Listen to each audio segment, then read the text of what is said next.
Hi, and welcome back to Coffee with the Authors. This time it's going to be a little story time with Mark. And I want to talk about the benefits of taking long shots. And here's a literal long shot. Once upon a time, many years ago, I was out in front of our house shooting hoops with Connor, our youngest son. And it kind of devolved into a game of, hey, Dad, can you make this shot?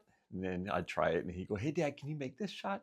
And we have a railing along our driveway, which, because we're on a hill and below the railing is about 300 feet down to the road below. It's a long way down.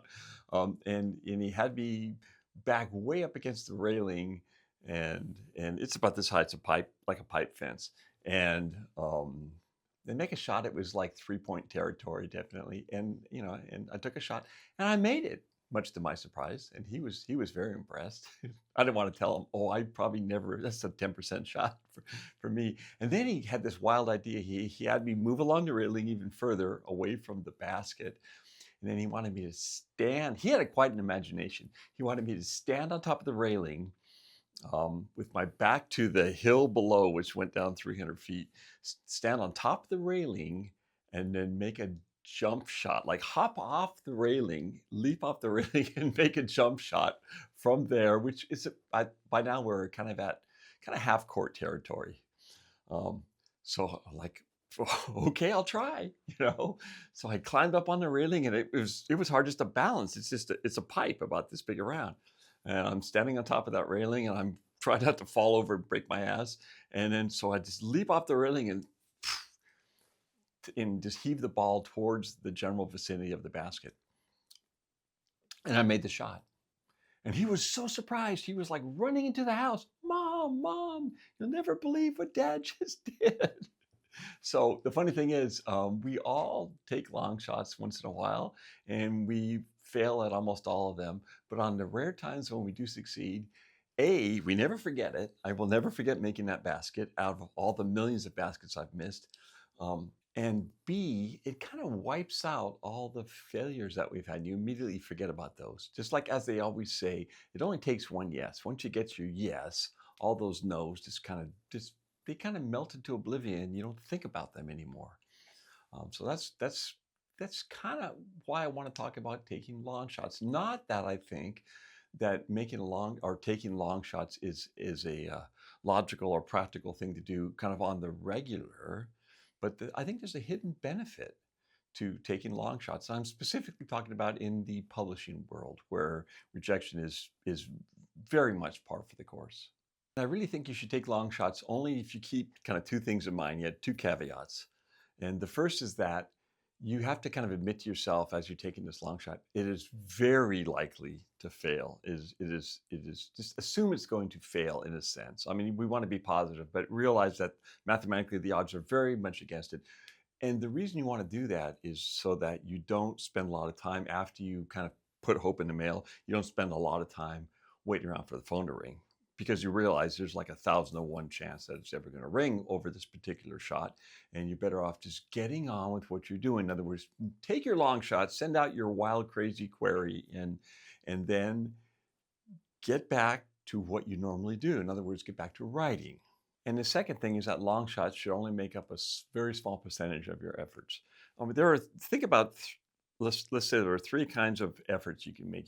There are the ones that are very high probability, almost a sure thing, such as you want to write an article for your local weekly paper. It's free. It's not going to pay you anything.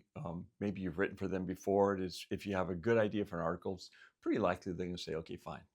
Number two, we have those things that, although there maybe the odds are a little bit less in your favor, they still make real good common sense. In other words, you've got a really strong manuscript, you've written it, you've polished it, it's been beta tested, on and on and on. You found an agent who represents works very much like it and they're in your genre. So querying that agent with a good solid pitch for a very strong manuscript is good business sense. Even though, the odds are maybe a little bit against you, it still makes good business sense to do that. And the third thing are the real long shots, what they used to call trying to get on the Oprah show, or maybe getting your book in Reese's book club. These kind of moonshots. Okay, those are the third thing. And so you want to spend a lot of time taking those opportunities that are very likely to succeed because there's this process called learned success and learned failure, and the more you succeed, the more you continue to succeed. And it also, of course, it keeps you writing. I wrote for magazines. I still do occasionally, but I wrote a couple hundred articles for magazines, and I kept doing it even after I started writing book-length fiction, and even after I started publishing book-length fiction and short stories. I kept writing magazine articles because it's an easy win. I query them, hey, how about an article on this? And they're like, sure, fine. And I write it, and boom, there's $500.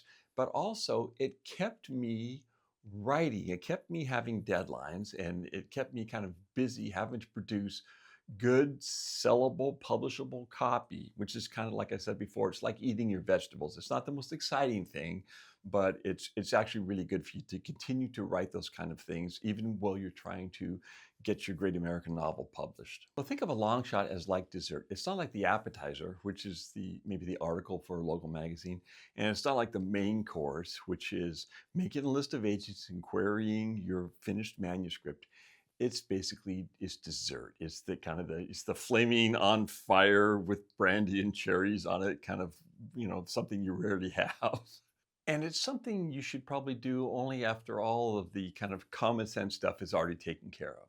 So here's the interesting part. I do it not because I think it's going to result in success. I do it because there's a benefit from doing it even when it doesn't work at all. By taking a long shot, you have to kind of admit something, at least to yourself. You have to admit, I have this dream. I have this big, goofy dream that is unlikely to happen, yet it still means a lot to me, and I'm willing to make efforts to try to see if I can succeed at this thing. Being a writer is tough. It's tough today. It was tough 20 years ago. It was tough 200 years ago. And if you want to be a writer, especially if you have hope of getting your work out there on a broad scale, you really, really, really need that little spark of hope to help you keep going. And one of the ways you can kind of generate that little spark is to go ahead and take a long shot and put hope out in the mail in some very low probability way, yet it would be magical if it came true, right? And once you put it out there, go, okay, this might happen. And then boom, I need to get back to working on my manuscript. And by the way, the official definition of a long shot is something that is unlikely to succeed, but worth trying.